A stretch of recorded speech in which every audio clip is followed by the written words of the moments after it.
নানান জায়গায় দাপট চালিয়েছে, দুষ্টামি নোংরামি করেছে, দুর্বৃত্তায়ন করেছে, তাদের অনেকে এখনো ভারতে আশ্রিত, খুব মৌজ মাস্তিতেই তারা সেখানে আছেন। কমলে বাংলাদেশি তরুণদের মধ্যে ভারত বিরোধিতা বাড়ছে কেন, কি মনে হয়? বাড়ছে, সেটা সত্য, একদম তরতাজা বিষয়টা, লুকোচুরির বিষয় নয়।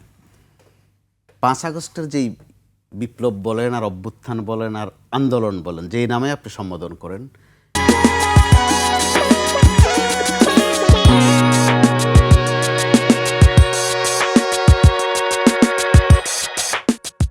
প্রশ্ন করা যায় না।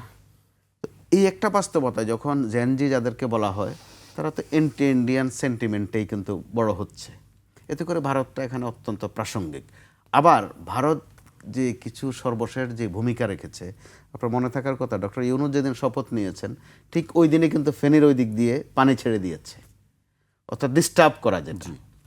আবার একটা পর্যায়ে ভারতে যাওয়ার আমাদের বাংলাদেশের মানুষের একটা সিংহভাগ আছে যে তারা মাজার জিয়ারতে যায়, আজমির শরীফ জিয়ারতে যায়, আরেকটা অংশ আছে এরা চিকিৎসা নিতে যায়। ভারত কিন্তু ওখানে দেওবন্দ, জি দেওবন্দে যায়, দেওবন্দেও যায়। আরেকটা অংশ আছে যে চিকিৎসা নিতে যাওয়ার একটা পর্যায়ে ভারত কিন্তু বাঙালিদের জন্য হোটেলে থাকা খাওয়া বন্ধ করে দিয়েছিল কয়েকটা দিন। অর্থাৎ ভারত সরাসরি এমন প্রতিপক্ষ হয়েছে, ভারত কিন্তু প্রকারান্তরে বাংলাদেশের জনগণেরও শত্রু হয়ে গেছে। দেখেন ক্রিকেট নিয়েও করলো, অর্থাৎ তারা খেলাও বাদ দিচ্ছে না, আমাদের নির্বাচনও বাদ দিচ্ছেন না। ওখান থেকে সুজাতা সিং এখানে এসে নির্বাচন করে দিয়ে যায়। অর্থাৎ আধিপত্যবাদের একটা বিষয় আছে। আর আমরা আধিপত্যবাদ শব্দটারে এত ছোট করে ফেলি যে শুধু একটু খবরদারি করলেই বুঝি আধিপত্যবাদ। রাজনৈতিক খবরদারি, কূটনৈতিক খবরদারি আছে, এখন দেখা গেছে খেলাধুলায়ও খবরদারি আছে, স্বাস্থ্য শিক্ষা নিয়েও খবরদারি আছে।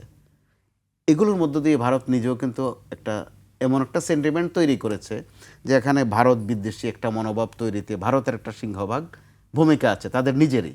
তারা প্রতিবেশী না থেকে আধিপত্যবাদ একটা আচরণ যেটা করেছে, যে কারণে আমাদের এই জেনারেশন স্বাভাবিকভাবেই ভারত বিরোধী।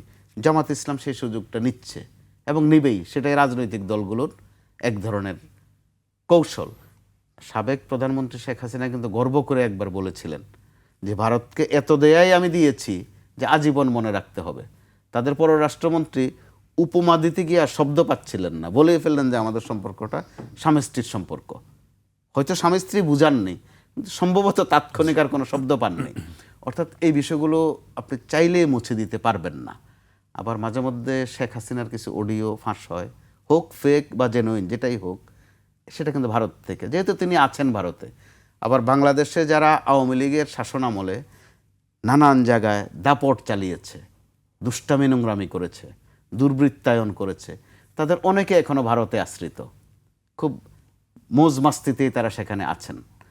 যে কারণে একটা ভারত বিরোধী সেন্টিমেন্ট এখানে তৈরি হওয়া অত্যন্ত স্বাভাবিক। 24 কিন্তু ভারতও একটা সুযোগ নিতে পারত যে দেশ টু দেশ, কান্ট্রি টু কান্ট্রি, বাংলাদেশের সাথে বা বাংলাদেশের জনগণের সাথে সম্পর্কটাকে একটু আরও উচ্চ পর্যায়ে নিয়ে যাওয়া, সেই সুযোগ তৈরি হয়েছে।